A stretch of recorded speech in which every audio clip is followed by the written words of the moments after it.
올해 폭염이 사상 최악이었던 94년 폭염과 비교되곤 합니다. 피해가 급증하고 있어 당시를 교훈 삼아 단단한 대비가 필요하다는 지적입니다. 집단 암 환자가 발생한 익산 장점마을 주민들이 정부 조사에 불만입니다. 주민들은 정부가 마을 비료 공장과의 연관성을 숨기려 한다고 주장합니다. 독일 분데스리가로 이적하는 이재성 선수가 전북 도민들에게 감사 인사와 작별을 고했습니다. 이재성 선수 만나봤습니다. 여러분 안녕하십니까? 최근 폭염 기세가 심상치 않자 지금부터 24년 전인 1994년 여름을 떠올리시는 분들이 많습니다. 네, 당시 폭염의 기세가 얼마나 대단했길래 올해와 계속 비교되는 건지 94년도 영상을 직접 찾아봤습니다. 이경희 기자입니다. 1994년 7월, 전주의 낮 기온이 38.2도까지 치솟고 33도 이상이 지속되는 폭염은 무려 40일간 계속됐습니다. 비 한 방울 내리지 않던 무더위 속에 땅은 쩍쩍 갈라져 갔고 타들어가는 밭작물을 살려보려고 소방차가 동원되고 사람들이 긴 띠를 형성해 손에 손으로 물량동이를 날랐습니다. 물길을 찾기 위해 굴삭기까지 동원돼 땅을 파는 등 논에 물을 대기 위해 사투를 벌이는 모습. 어렸을 적의 기획이 말하자면 얘가 물도 나고 또 말하자면 땀땡이 나면 거기서 씻고 또 물도 갖다 먹고 그래서 여기를 파보라고 그랬습니다. 마른 땅을 쥐어짜야만 했을 정도로 심각한 가뭄에 주민들끼리 몸을 밀치며 물싸움을 벌이는 일도 잦았습니다. 성남 민심이 관공서로 달려가 유리창과 사무실을 박살내고 한쪽에선 가뭄을 극복하기 위한 성금 모금도 이어졌습니다. 텔레비 보면 그때가 절로 뜨겁다고 그러는데 시병이 더 뜨거. 시병이 더 뜨거. 35도를 웃도는 폭염이 보름 넘게 이어지고 있는 요즘. 태풍이 올라오고 있다지만 한반도에 끼칠 영향은 매우 유동적이어서 1994년도를 넘어서는 폭염이 될 거라는 전망도 나오고 있습니다. 도내에서만 가축은 벌써 63만 마리가 폐사했고 온열 질환자도 70명에 이릅니다. 하지만 장마 기간 충분한 비가 내려 농업용 수는 평년보다 5% 높은 77.9% 수준. 10월까지도 충분한 양이지만 빗물에 의존해 경작하는 천수답과 산간 지역은 대책 마련이 필요합니다. 산간 지역 밭작물 피해가 우려될 경우에 대비해서 관정 사업이라든지 이런 것들에 대한 예산 확보를 서두르고 있습니다. 기우제까지 들이며 하늘만 바라봐야 했던 1994년. 지금도 태풍을 기다려야 할 만큼 상황이 좋지는 않지만 가능한 피해를 줄일 수 있는 좀 더 철저한 대비가 요구됩니다. MBC 뉴스 이경입니다. 너무 더운 날씨에 일부 시군이 건설 공사를 중단시켰습니다. 또 다른 자치단체는 더위가 꺾일 때까지 야외 공공근로도 미루기로 했습니다. 한범수 기자입니다. 벌써 20일 가까이 폭염특보가 이어지는 가운데 폭염 피해가 재난 수준으로 확산되고 있습니다. 도내에서만 열사병으로 3명이 숨졌고 온열 질환으로 병원 치료를 받은 환자만 70명에 달합니다. 폭염이 시민 안전을 위협하는 단계에 이르자 자치단체들이 특단의 대책을 내놓기 시작했습니다. 부안군은 다음 달 넷째 주까지 줄포만 탐방로 사업 등 야외에서 이뤄지는 광급 공사를 모두 중단하기로 했습니다. 지자체 차원에서 역점을 두는 사업일지라도 건설 노동자의 건강에 치명적일 수 있어 잠시 공사를 멈추겠다는 겁니다. 여름철 폭염에 따른 근로자 안전사고 예방과 일사병 등을 예방하기 위해서 공사 중지를 일시적으로 내리는 상황입니다. 익산시는 공공근로사업을 연기하기로 했습니다. 살인적인 폭염에 다음 달 1일 시작되는 지역 공동체 사업과 공공근로사업을 20일가량 늦췄습니다. 공공근로사업은 저소득 실업자에게 최소한의 생계를 보장해주기 위한 사업인 만큼 무더위로 사업을 연기하는 건 흔치 않은 일입니다. MBC 뉴스 한범수입니다. 기록적인 폭염에 아파트 정전 사고도 잇따르고 있습니다. 어제 오전 11시쯤 익산 어양동의 한 아파트에서 전력 과부하로 차단기가 고장나 천여 세대에 4시간 동안 전기 공급이 끊겼습니다. 24일 전주 송천동에서도 고압선 단전으로 정전이 발생해 에코시티 780여 세대가 불편을 겪기도 했습니다. 군산 시외버스 터미널 대합실 찜통 보도와 관련해 군산시가 운영업체에 즉각 시정을 요구했습니다. 군산시는 터미널 대합실에 냉방기가 없어 이용객 불편과 함께 시 이미지까지 훼손시키고 있다며 터미널 관계자들을 만나 냉방기 설치를 촉구하고 시설 개선 명령도 검토하고 있습니다. 집단 암 환자 발생으로 정부 역학조사가 진행 중인 익산 장전마을에 관련한 민관협의회가 열렸습니다. 주민들은 환경부 조사를 신뢰할 수 없다며 대책을 촉구하고 나섰습니다. 임홍진 기자입니다. 환경부는 역학조사 중간 발표에서 장전마을 주민들에게 발암물질과 중금속이 검출됐다고 밝혔지만 대책위는 조사가 부실했다고 지적합니다.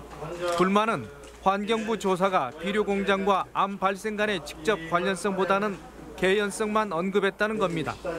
또 대기 중에서 포집한 발암물질과 마을 내 토양 수질 오염과의 인과관계도 밝혀내지 못했다고 목소리를 높였습니다. 자료를 가지고 계시다면 뭘 좀 주민 위한 뭔 대책이 있다든지 그건 자료를 좀 줘보세요. 여기에 따른. 주민들은 연말에 나올 최종 결과 역시 형식적일 것이라며 당장 비료공장 오염물에 대한 익산시의 성의 있는 조치를 촉구했습니다. 지붕이 노출되어 사업장 내로 빗물이 유입돼 오염물질 유출이 우려됨. 그렇다면 이거에 대한 방지 대책을 해야 되지 않습니까?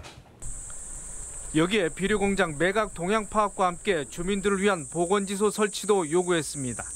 하지만 익산시는 지난해 전라북도가 실시한 토양 오염 조사에서는 별 이상이 없었다며 주민들과 다른 견해를 보였습니다. 그때는 저 토양 우려 기준을 초과하지 않았기 때문에 전체 주민 80명 중 암으로 인한 사망자와 투병인이 25명으로 잠정 집계된 익산 장전마을. 주민들은 집단 공포와 상실감에서 벗어날 수 있도록 철저한 환경조사와 진상규명, 대책을 다시 한번 호소했습니다. MBC 뉴스 임홍진입니다. 양돈 기술을 배우러 우리나라에 온 아프리카 청년들이 있습니다. 우리의 선진 농법이 가까운 미래에 아프리카 빈곤 문제 해결에 큰 도움이 될 전망입니다. 박찬익 기자입니다. 미생물 프로바이오틱스를 활용하고 있는 도내 한 돼지 농장입니다. 흑인 청년이 새끼 돼지들에게 먹이를 주고 포육실에 바람은 잘 들어오는지 꼼꼼히 확인합니다. 우간다에서 수의학을 전공한 폴은 2년째 전북대 대학원에서 축산을 전공하며 실습을 하고 있습니다.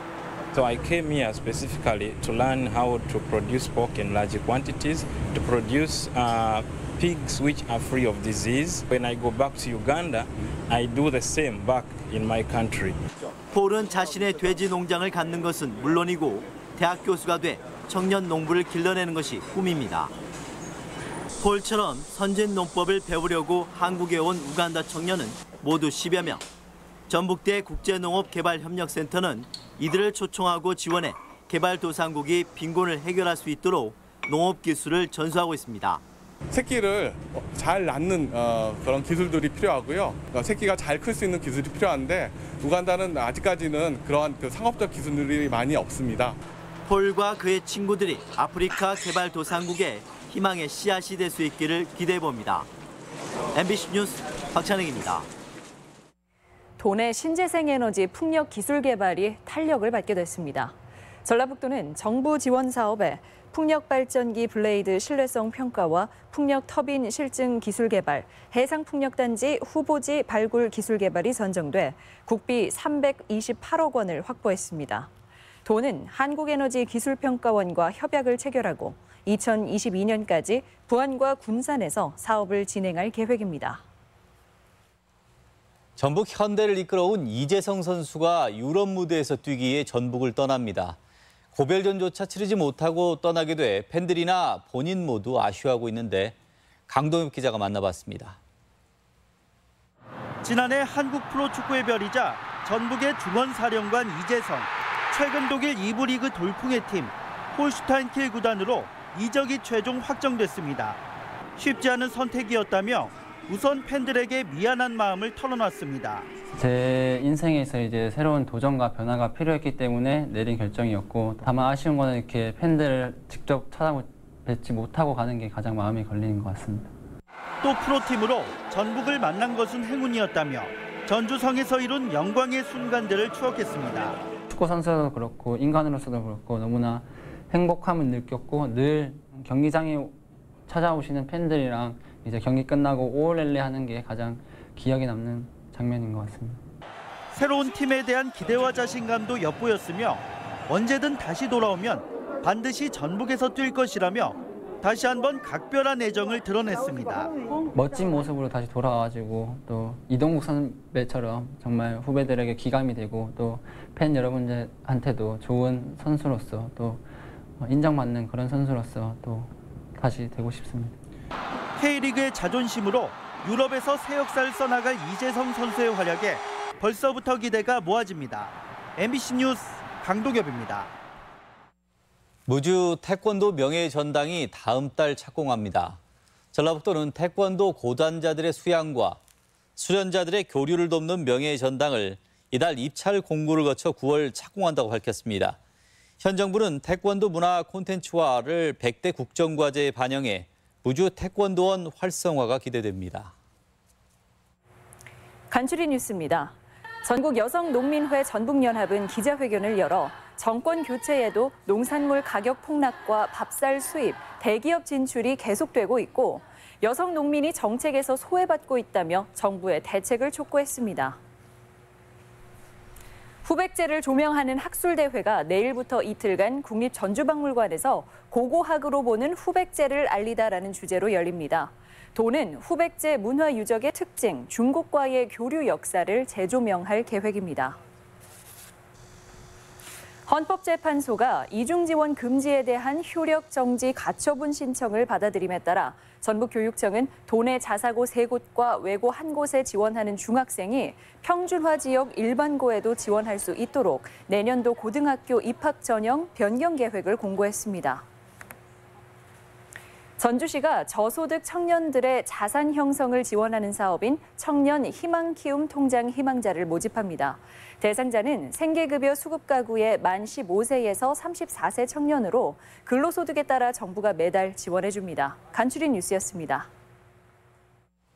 민주당 도당위원장 선거 일정이 확정됐습니다.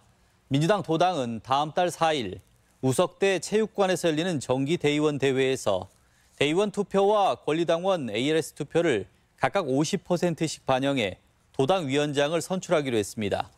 권리당원 ARS 투표는 다음 달 2일부터 이틀간 실시됩니다. 전북경찰청은 지방선거를 앞두고 부하 직원에게 현직 군수의 선거운동을 돕도록 지시한 임실군청 A과장을 공직선거법 위반 혐의로 검찰에 넘겼습니다. A과장은 지난 4월 군청 사무실에서 기간제 공무원 B씨에게 정규직 전환을 돕겠다며 신민군수의 선거운동을 지시한 혐의를 받고 있습니다. 전국체전 주 경기장인 익산 종합운동장에서 대규모 체육 행사가 열려 지역경제 활성화가 기대됩니다. 익산 종합운동장에서는 이달 28일부터 사흘간 초중고 선수 등 2천여 명이 참가하는 전국 시도대항 육상 경기대회가 열립니다.